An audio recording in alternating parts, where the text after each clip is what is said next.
FLS item bank ఇక్కడ English medium schools అయితే English మరియు మ్యాథమెటిక్స్ సంబంధించి ఉంటాయి. ఇప్పుడు ఇందులో నేను బ్రీఫ్గా మ్యాథమెటిక్స్ సంబంధించి పూర్తిగా మీకు వివరించే ప్రయత్నం చేస్తాను. తర్వాత 1-to-1 ఒక్కొక్క లెర్నింగ్ అవుట్కమ్ సంబంధించి దాన్ని డెవలప్ ఎలా చేయాలో కూడా నేను వివిధ రకాల టీఎల్ఎం కానీ వివిధ ట్రిక్స్ కానీ మనం డే టు డే లైఫ్ యాక్టివిటీస్ని ఉపయోగించి ఏ విధంగా డెవలప్ చేయాలో కూడా చెప్తాను. ఇక్కడ బ్రీఫ్గా మనకు ఏ లెర్నింగ్ అవుట్కమ్స్ ఉన్నాయి వాటిని ఎలా డెవలప్ చేద్దాం అనే అంశాన్ని నేను ఇక్కడ మీకు వివరించే ప్రయత్నం చేస్తాను. Counts, reads, writes and compares numbers up to 9,999 అంటే 4 డిజిట్ బిగ్గెస్ట్ నెంబర్ వరకు విద్యార్థులకు అవగాహన ఉండాలి. ఇది కూడా నంబర్స్ ఒక మోడల్గా మనకి ఇవ్వడం జరిగింది. జస్ట్ విద్యార్థులకు చిన్న కాన్సెప్ట్ని అవగాహన చేయడం కోసం డిజిట్స్ 0, 1, 2, 3, 4, 5, 6, 7, 8, 9లను అంకెలు అంటారు మరియు సంఖ్యలు అంటారు. అంటే ఈ అంకెలు ఈ డిజిట్స్ను విద్యార్థులకు ఒక 10 డిజిట్స్ ఉంటే వీటిని బాగా ప్రాక్టీస్ చేయించడం, దాంతో కాన్సెప్ట్ అవగాహన చేయించడం చేసిన తర్వాత మనం ఇక్కడ ఈ నెంబర్ ఐడెంటిఫికేషన్ చేయాలి. ఆ తర్వాత ఇప్పుడు 9, 4 1 డిజిట్ నెంబర్, 99 2 డిజిట్ నెంబర్, 80 ఎట్లా గుర్తుపట్టడం అంటే ముందుగా 10 టేబుల్ నేర్పాలి. అంటే ఎట్లా నేర్పాలి? 1 10 10, 2 10 20, 3 10 30, 4 10 40, 5 10 50, 6 10 60, 7 10 70, 8 10 80, 9 10 90 అని ఈ విధంగా విద్యార్థులకు ఆ టెన్స్ను మనం నేర్పించినట్టయితే, ఆ టెన్స్ టేబుల్ని నేర్పించినట్టయితే, ఉదాహరణకి ఇప్పుడు ఇక్కడ ఫస్ట్ 0 ఉంది, 8 ఉంది, 73 అని ఎట్లా గుర్తుపట్టగలుగుతారు? 73 అన్నప్పుడు 7 10s are 70 తెలుసు కాబట్టి ఆ 1s 10s ఈ విధంగా ఆ టేబుల్ అనేవి కూడా మనం ఒక ప్లేస్ వాల్యూస్ టేబుల్ కూడా ఒక దగ్గర రాసి విద్యార్థులకు ఆ నెంబర్ అక్కడ వేసినట్టయితే 10s ప్లేస్లో 8 ఉంటే 8 10 80 అంటాడు, 9 ఉంటే 90, 4 10s are 40 ఈ విధంగా విద్యార్థులకు ఆ టేబుల్ని మనం బాగా నేర్పించి ఇక్కడ ఈజీగా 9 ఇది 4 99 80 రో 2లో 67 38 ఇట్లా 38 అనాలన్నప్పుడు 3 10s are 30 అని తెలిసినప్పుడు 30 and 8 అనే నెంబర్ డిజిట్స్ మన విద్యార్థులకు బాగా ప్రాక్టీస్ అయితే చేయించాలి. ఈ విధంగా 3 డిజిట్ అన్నప్పుడు కూడా నెక్స్ట్ ఇంకొక డిజిట్, ఫస్ట్ 1 డిజిట్ 2 డిజిట్ బాగా అవగాహన అయినాక ఇప్పుడు విద్యార్థికి 612 ఉంది, 12 అని చెప్పడం వస్తే దాని పక్కపొంటి 100 ప్లేస్లో 6 పెట్టి 600, 4 ఉంటే 400, 412 ఇట్లా విద్యార్థికి ఏ నెంబర్ అయితే వస్తుందో అది బాగా ప్రాక్టీస్. ఇప్పుడు 461 ఉంది, 61 విద్యార్థికి వచ్చు, 4 పెట్టినాం, నెక్స్ట్ ప్లేస్లో 5 561, 661, 761 ఇట్లా విద్యార్థులకు బాగా 3 డిజిట్ నెంబర్ బాగా వచ్చిన తర్వాత అప్పుడు మళ్ళీ 4 డిజిట్స్. ఇప్పుడు 5670 ఉంది రో నెంబర్ 5లో. దీన్ని ఏం చేయాలంటే 670 ఫస్ట్ 70 వచ్చు, 670 వచ్చినాక 5 1 2 3 అని మళ్ళీ డిజిట్స్ను మార్చుతూ 5670 ఈ విధంగా విద్యార్థులకు నేర్పాలి. మరి ఈ విధంగా ఇవన్నీ కూడా జస్ట్ 1 డిజిట్ 2 డిజిట్ మరి 3 4 డిజిట్ నెంబర్స్ వరకు ఉన్నాయి. వీటిని విద్యార్థులకు బాగా మీరు ప్రాక్టీస్ చేయించండి. ఫస్ట్ కాన్సెప్ట్ని అవగాహన 6 అనగానే ఒక 6 వస్తువులు కానీ 6 వేళ్ళు కానీ ఇట్లా చూపించడం విద్యార్థులకు. ఆ తర్వాత మరి 2 digit biggest number, 2 digit numbers, 3 digit numbers వాటిని జస్ట్ మనం పేపర్ పైన కానీ పలక పైన కానీ కింద కానీ నేలపైన కానీ బ్లాక్ బోర్డ్ పైన కానీ జస్ట్ నెంబర్ను మారుస్తూ మనం విద్యార్థులకు చదివించాలి. ఆ తర్వాత క్వశ్చన్ నెంబర్ 2 వచ్చినట్టయితే మ్యాథమెటిక్స్లో ఇక్కడ కూడా జస్ట్ కంపారిజన్. అప్పుడు మనం చిన్న కాన్సెప్ట్ను ఏది పెద్దది ఏది చిన్నది అంటే మన నకిలీ నోట్లు కానీ మనీ కానీ ఇంకా చింతగింజలు కానీ ఏవైనా వాడుతూ మనం ఈ మ్యాథమెటిక్స్ లెర్నింగ్ అవుట్కమ్ కూడా ఈజీగా డెవలప్ చేయొచ్చు. తర్వాత ఏది పెద్దది ఏది చిన్నది, which is bigger which is smaller అనేది ఇప్పుడు 8 0 8 ఈజ్ బిగ్గర్, 9 2 9 ఇట్లా 2 డిజిట్లో 22 27 విద్యార్థులకు first number concept, place values ఇవన్నీ కూడా నేను ఇంతకుముందు చెప్పినట్టు నేర్పించిన తర్వాత మనకి ఈజీగా which is the bigger which is the smaller గుర్తుపడతాడు. ఇవి బాగా ప్రాక్టీస్ అయితే చేయించాలి. ఇప్పుడు కంపారిజన్ చేసేటప్పుడు విద్యార్థులకు ఇప్పుడు రో నెంబర్ 5 ఉంది, రో నెంబర్ 5లో 894 ఉంది, 896 ఉంది. ఇక్కడ ముందుగా 100s 800 800 సేమ్ ఉంది, తర్వాత 10s 90 90 సేమ్ ఉంది, తర్వాత 1s ఇక్కడ 4 ఉంది, అక్కడ 6 ఉంది కాబట్టి 1s పెద్దగా ఉంది కాబట్టి అది పెద్దదని విద్యార్థులకు చెప్పడం. అలా రో నెంబర్ 6లో 5000 7000 ఈజీగా మరి పెద్ద ప్లేస్ వాల్యూని మనం 10 ఇప్పుడు 1000 ప్లేస్ ఉంది, 5000 ఉంది, ఆ 7000 పెద్దది. ఇక్కడ కూడా రో నెంబర్ 7లో ఫస్ట్ బిగ్గర్ ప్లేస్ వాల్యూ అంటే 1000 ప్లేస్ వాల్యూ చూడాలి, 4000 నుండి 3000 కాబట్టి 4000 పెద్దది కాబట్టి ఆటోమేటిక్గా ఇది పెద్దదని ఇట్లా చెప్పడం. అంటే విద్యార్థులకు పెద్ద ప్లేస్ వాల్యూ కాంచి మనం ఇప్పుడు 93 ఉంది, 90 99 సేమ్ ఉంది, 10s ప్లేస్లో 3 ఉంది 0 కాబట్టి 3 పెద్దది లేదా 0 చిన్నది. అటు చిన్నది అడిగినప్పుడు చిన్నది చెప్పమనడం, పెద్దది అడిగినప్పుడు పెద్దది. ఆ విధంగా మన విద్యార్థులకు మనకు రో నెంబర్ 7లో 8,349 9,357 ఉంది. ఈ 8,000 అండ్ 9,000 కాబట్టి 9,000 పెద్దది. ఇట్లా మనం విద్యార్థులకు నేర్పుకుంటూ వెళ్ళాల్సి అయితే ఉంటుంది. నంబర్ డిస్క్రిమినేషన్లో which is the bigger which is smaller అనేది ఈ విధంగా విద్యార్థులను గుర్తింపజేయాలి, వాటికి బాగా ప్రాక్టీస్ చేయించాలి. నెక్స్ట్ క్వశ్చన్ నెంబర్ 3 చూసినట్టయితే ఇక్కడ counts needs solve the below give addition subtraction problem either in your head or the on paper అన్నాడు. ఇక్కడ మామూలుగా అయితే ఓరల్గా చెప్పొచ్చు, లేకపోతే మనం రిటర్న్గా కూడా విద్యార్థులకు ఇవి కూడా నేర్పించేటప్పుడు 7 ఒక 7 వస్తువులు 3 వస్తువులు 7లోకి వెళ్ళి 3 తీసినప్పుడు 4, అలాగే దాని కింద కూడా మనం 7 కింద 3 వేసి మామూలుగా మనం తీసివేత నేర్పడం. అలాగే 12+8 అన్నప్పుడు కూడా 12 ఆఫ్టర్ 8 కౌంట్ చేయడం అనడం, 8 ఫింగర్స్ పెట్టుకొని అయినా కౌంట్ చేయొచ్చు నోటికి, లేకపోతే కింద వేసి మరి ఏ విధంగానైనా వస్తువుల రూపంలో ఫస్ట్ కాన్సెప్ట్ అవగాహన చేయించిన తర్వాత ఈ విధంగా విద్యార్థులకు మరి తక్కువ సమయం కూడా ఎక్కువ ఇవ్వరు. ఒక 4 సెకండ్స్ అంటే క్వశ్చన్ అడిగిన తర్వాత ఒక 5 సెకండ్స్లో మరి విద్యార్థి ఆన్సరు పేపర్ పైన కానీ సొంతంగా కానీ చేసేటట్టు ఉండాలి. కాబట్టి మనం ఎక్కువ సమయాన్ని నెంబర్స్ కూడా అంతే, ఆ నెంబర్ చదివేటప్పుడు కూడా నెక్స్ట్ నెంబర్ ఫాస్ట్గా మరి ఎక్కడ స్ట్రక్ అయితే మరి దాన్ని చెప్పనట్టుగానే భావించి మరి మార్కులు అయితే వేయరు. కాబట్టి ఈ విధంగా ఇవన్నీ కూడా ఎడిషన్ సబ్ట్రాక్షన్ ఈ ఫ్యాక్ట్ గ్రిడ్ కూడా విద్యార్థి సొంతంగా వాటిని చేయమనడం, ఎడిషన్ సబ్ట్రాక్షన్ వీటిని కూడా నేను నెక్స్ట్ మళ్ళీ ఎలా నేర్పాలి, ఏది కరెక్ట్ అని ఎలా తెలుసుకోవాలి, ఇవన్నీ కూడా నేను చెప్పే ప్రయత్నం చేస్తాను. ఇక్కడ మాత్రం విద్యార్థులకు మాత్రం నెంబర్ కాన్సెప్ట్తో పాటు ఈ addition concept subtraction concept first చిన్నవి వస్తువులను చూపిస్తూ డైలీ ఇన్సిడెంట్స్ను మనం ఎగ్జాంపుల్స్గా ఇస్తూ విద్యార్థులకు నేర్పండి. ఖచ్చితంగా విద్యార్థులు నేర్చుకుంటారు. అలాగే క్వశ్చన్ నెంబర్ 4లో వర్డ్ ప్రాబ్లమ్స్ ఈ చూసినట్టయితే ఈ వర్డ్ ప్రాబ్లమ్ని విద్యార్థి సాధ్యమైనంతగా చదివే పరిస్థితి ఉండి అర్థం చేసుకునే పరిస్థితి కూడా ఉండాలి. ఒకవేళ మరి క్వశ్చన్ ఎగ్జామ్ నిర్వహించే అతనే కొంతవరకు చదివి విద్యార్థికి అడగొచ్చు, ఒకవేళ విద్యార్థిని చదవమని కూడా అడగొచ్చు. కాబట్టి విద్యార్థి సొంతంగా చదివి రాజు హ్యాస్ 7 మార్బుల్స్, ఈ losses 2 marbles, how many marbles does Raju have left అన్నప్పుడు మనం విద్యార్థి సొంతంగా చేయడం అయితే రావాలి. దీనికి సంబంధించి మామూలుగా ఎడిషను ఆర్ సబ్ట్రాక్షను లేదా మల్టిప్లికేషన్ ఆర్ డివిజన్ కాన్సెప్ట్ కూడా ఉండొచ్చు. ఇవన్నీ కూడా విద్యార్థులకు రీడింగ్ ఇంగ్లీష్ రీడింగ్ కూడా రావడం, దాంతోపాటు మళ్ళీ ఈ mathematics concept basic concept addition subtraction multiplication division number concept అవగాహన అయితే చేయించినట్టయితే ఇవన్నీ కూడా చేయగలుగుతాడు. కాబట్టి వీటిని కూడా విద్యార్థులకు బాగా మనం ప్రాక్టీస్ చేయించాల్సిన అవసరం అయితే ఉంటుంది. వీటికి సంబంధించి విద్యార్థి డైరెక్ట్గా ఆన్సర్ అయినా చెప్పినా పర్వాలేదు, లేకపోతే పేపర్ పైన క్వశ్చన్ రాసుకుని ఒక 15-20 సెకండ్లలో క్వశ్చన్ మొత్తం చదివిన తర్వాత లేదా రాసుకున్న తర్వాత 15-20 సెకండ్లలో దాని ఆన్సర్ అయితే చెప్పేటట్టు ఉండాలి. వీటికి సంబంధించిన కొన్ని మోడల్స్ ఉన్నాయి. నెక్స్ట్ ఇక్కడ మల్టిప్లికేషన్ టేబుల్ ఉంటుంది. మామూలుగా 3 టేబుల్ 4 టేబుల్ 5 టేబుల్ అంటే టేబుల్స్ విద్యార్థికి నేర్పే ప్రయత్నం ఖచ్చితంగా మనం చేయాలి. టేబుల్స్ వచ్చినాయంటే ఈజీగా మనం రాస్తాడు. ఏ మోడల్లో రాయాలి 3 1 3 ఇక్కడ ఒక మోడల్ ఉంటుంది. 3 3 ఎంత వస్తుంది అనేది విద్యార్థి 9 అని 3 4 ఎంత ఈ నెంబర్ ఒకవేళ ఏ టేబుల్ అయితే ఆ టేబుల్ విద్యార్థి రాసేటట్టుగా ఉండాలి. అలాగే ఈ మల్టిప్లికేషన్ గ్రిడ్లో పూర్తిగా దాదాపు అన్ని టేబుల్స్ ఉంటాయి.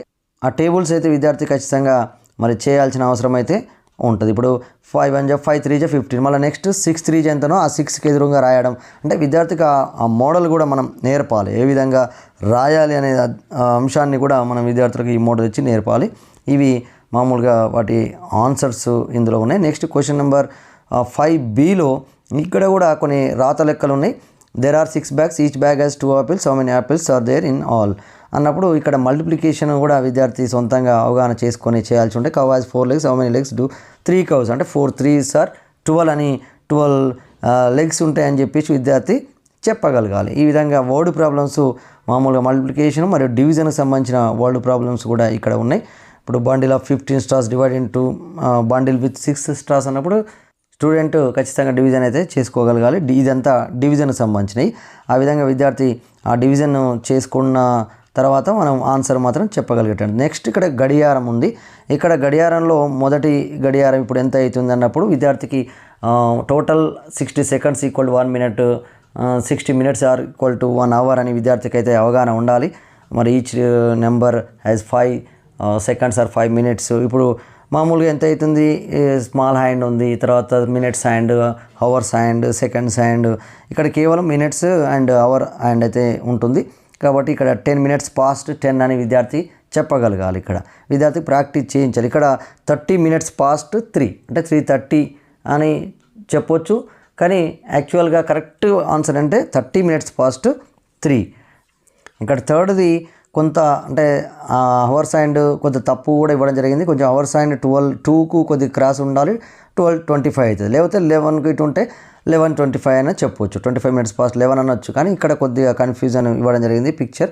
ఇక్కడ అయితే అంటే పిక్చర్ క్లారిటీగా ఉన్నప్పుడు మాత్రమే ఆన్సర్ మనం ఈజీగా విద్యార్థి చెప్పగలుగుతాడు. ఇక్కడ కూడా 45 minutes past 7 అని విద్యార్థి చెప్పగలగాలి. నెక్స్ట్ ఈ విధంగా ఈ రోలలో మనకు విద్యార్థి సమయం మరి ఏది అడిగితే అది చెప్పడం అయితే రావాలి. ఇక్కడ కూడా 7:30 or 30 minutes past 7 అని ఇట్లా చెప్పడం రావాలి. ఆ తర్వాత క్వశ్చన్ నెంబర్ 6Bలో చూసినట్టయితే మెజర్మెంట్స్ విద్యార్థులకు అవగాహన అయితే చేయించాలి. ఇక్కడ చూసి 10 centimeters 10 millimeters = 1 centimeters కాబట్టి ఇట్లా మనం స్కేల్ పైన ప్రాక్టీస్ చేయించి, ఇక్కడ ఇప్పుడు 8 నుంచి 0 వరకు ఉంది, అంటే టోటల్ 8 centimeters లాంగ్ ఇది ఉంది. ఇక్కడ చూసినట్టయితే మనకు విద్యార్థికి ఎక్కడి నుంచి ఎక్కడికైనా ఓన్లీ 0 నుంచి అని కాకుండా ఇప్పుడు 6.5 అంటే 6.5 ఉందని ఇక్కడ కాకుండా 10 millimeters అయితే 1 centimeter అనే విద్యార్థి చెప్పగలగాలి.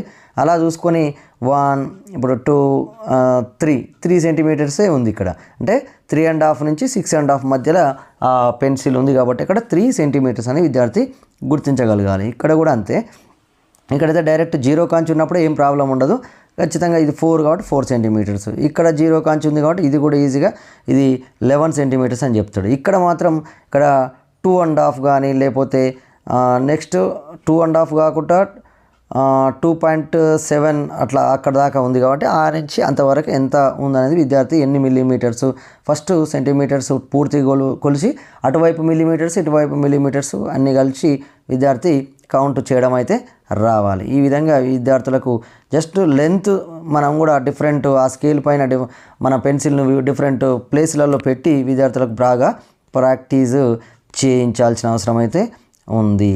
ఈ విధంగా చూసినట్టయితే ఇప్పుడు ఇది కూడా 6.5 నుంచి 11.5 మధ్యలో ఉంది. ఇక్కడ పూర్తి సెంటీమీటర్లు ఎన్ని ఉన్నాయి అనేది చూసుకోవాలి. టోటల్గా 5 centimeters అనేది మనకు విద్యార్థికి వస్తుంటుంది. ఆ విధంగా విద్యార్థి చెప్పగలగాలి. అలాగే ఇప్పుడు అడిషనల్ క్వశ్చన్స్ ఫర్ ప్రాక్టీస్, ఇక్కడ కూడా కొన్ని అడిషనల్ అంటే ఈ ఐటమ్ బ్యాంక్లో మనకు ఇవ్వడం జరిగింది. ఏ can contains 5 liters of oil, how many liters are there in 2 such cans అన్నాడు. ఒక క్యాన్లో 5 liters ఉన్నప్పుడు 2 cans 2 5 10 liters అని విద్యార్థి అట్లా చెప్పడము, ఇవన్నీ కూడా కొన్ని మోడల్ ఇవ్వడం జరిగింది. అలాగే ఫ్రాక్షన్స్ కూడా విద్యార్థికి బాగా రావాలి. ఇప్పుడు ఆ విధంగా అంటే మనం ఒక పేపర్ని కానీ ఒక లెమన్ కానీ తీసి కట్ చేసి కొంచెం ఇంట్రెస్ట్గా ఉండేటట్టు విద్యార్థులకు నేర్పడం. ఇది టోటల్ 4 parts చేసి 1 part ఇచ్చినప్పుడు విద్యార్థికి ఇది 1/4 అనేది, తర్వాత 1/2 అంటే సగం 2 భాగాలు చేసి ఒక భాగాన్ని మనం తీసుకున్నట్టయితే అది 1/2 అని, 3/4. ఈ విధంగా విద్యార్థులకు బాగా వీటిని కూడా కొంత కాన్సెప్ట్ అవగాహన అయితే మనం చేయించాల్సిన అవసరం అయితే ఉంటుంది. డైలీ ప్రాక్టీస్ చేయించడం ద్వారా విద్యార్థికి అయితే వస్తుంది. అలాగే ఈ చూసినట్టయితే ఇక్కడ మనకు టోటల్గా 4 ఉన్నాయి, అందులో 3 colours వేయబడ్డది కాబట్టి 3/4 అంటే ఒకవేళ కలర్ వేయింది అన్నప్పుడైతే 1/4 వస్తుంది, కలర్ వేసింది అంటే 3/4 అని. ఇక్కడ మొత్తం 3 ఉన్నాయి, ఇక్కడ 2/3, కలర్ వేయబడని భాగం అన్నప్పుడు 1/3 అని. ఇట్లా విద్యార్థులకు ఈ ఫ్రాక్షన్స్ మీద కూడా అవగాహన అయితే చేయించాలి.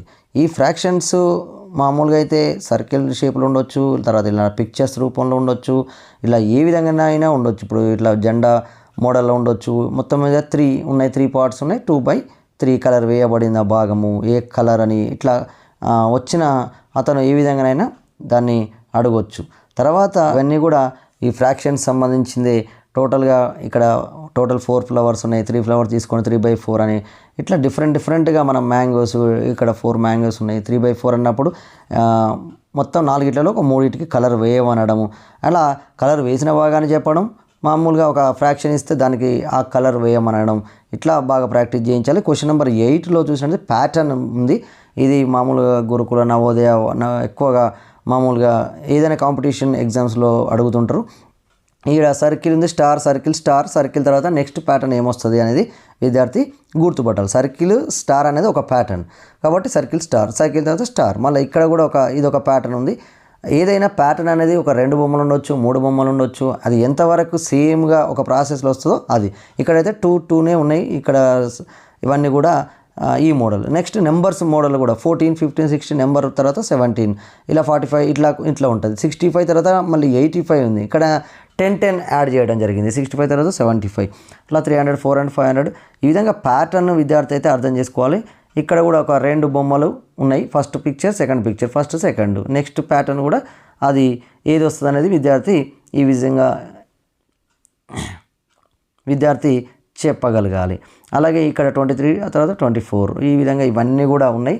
ఇవి కూడా ప్యాటర్న్ విద్యార్థులకు బాగా ప్రాక్టీస్ చేయించాలి. సరే, ఏదైనా డౌట్ ఉంటే మనం ఖచ్చితంగా విద్యార్థులకు డౌట్ క్లియర్ చేసుకుంటూ వెళ్ళాలి. వాటికి సంబంధించిన ఇవే కాకుండా వేరే మోడల్స్ కూడా మనం అయితే నేర్పించాల్సిన అవసరం ఉంటుంది. ఇక్కడ నెక్స్ట్ క్వశ్చన్ నెంబర్ 9కి వచ్చినైతే డేటా హ్యాండ్లింగ్. ఇది చాలా ఈజీగానే ఉంటుంది. ఇప్పుడు యాపిల్ ఎంతమందికి ఇష్టము అట్లా విద్యార్థులు లెక్క పెట్టమనడము, అలా కొన్ని జనరల్ కూడా మనం విద్యార్థులకు మీకు ఏది ఇష్టం అనే ఆ విద్యార్థి పేరు రాసి మన సొంతంగా డేటా హ్యాండ్లింగ్ వాళ్ళకి ఇష్టమైనది వాళ్ళ సంబంధించిన విద్యార్థులకు సంబంధించింది కూడా మనం చేయొచ్చు. ఇక్కడ కూడా మనం చూసుకుంటూ ఇప్పుడు గోవా అయితే 4 మెంబర్స్కు, మ్యాంగో కూడా 4 మెంబర్స్కు, most of the children like ఎక్కువ ఇష్టపడ్డది ఎవరు యాపిల్. ఇట్లా మనం విద్యార్థి క్వశ్చన్కు ఆన్సర్ అయితే చేయగలగాలి. ఈ మోడల్లో ఈ డేటా హ్యాండ్లింగ్లో మండే ఇప్పుడు కార్లు ఇవన్నీ కూడా డేటా అంటే జస్ట్ ఇక్కడ ఈజీగానే ఈ విద్యార్థులకు కాకుంటే వాళ్ళకి ఇది కొత్త. మామూలుగా ఎన్సీఆర్టీ సిబిఎస్ఈ సిలబస్లో ఇవన్నీ కూడా కొంత ఉంటాయి కాబట్టి ఇవి మనకి ఇవ్వడం జరిగింది. వీటికి సంబంధించి విద్యార్థులకు బాగా ప్రాక్టీస్ చేయిస్తే మరి డేటా హ్యాండ్లింగ్ కూడా విద్యార్థులు ఈజీగా చేయగలుగుతారు. థర్స్డే ఎంత, వెన్స్డే అయితే ఎక్కువ ఉన్నాయి. ఇట్లా దానికి సంబంధించిన డేటా అయితే చేయాల్సిన అవసరం అయితే ఉంటుంది. ఇది గణితానికి సంబంధించి బ్రీఫ్గా నేను వివరించడం జరిగింది. ఇది గణితం కొంతవరకు ఇంగ్లీషు కాన్సెప్ట్, ఇంగ్లీషు రీడింగు వస్తే ఈ గణితం కాన్సెప్ట్స్ కూడా ఈజీగానే అవగాహన చేసుకుంటారు. అంటే చదవడం కానీ ఇన్స్ట్రక్షన్స్ చదవడం వాటికి సంబంధించి. దాంతోపాటు కాన్సెప్ట్స్ అయితే మనం అవగాహన చేయించాల్సిందే. ఈ కాన్సెప్ట్కి సంబంధించి మీకు ఏ కాన్సెప్ట్నైనా బాగా స్ట్రెంథన్ చేయడం కోసం ఇంకేమైనా ట్రిక్స్ కానీ ఇంకేమైనా కావాలన్నప్పుడు మీరు కామెంట్ చేయండి. నేను దానికి సంబంధించి పూర్తిగా ఎగ్జాంపుల్స్ తోటి మీరు ఆ కాన్సెప్ట్ని విద్యార్థుల్లో ఏ విధంగా డెవలప్ చేయాలో నేను వీడియోలో చెప్పే ప్రయత్నం చేస్తాను. Thank you. అందరికీ ధన్యవాదాలు.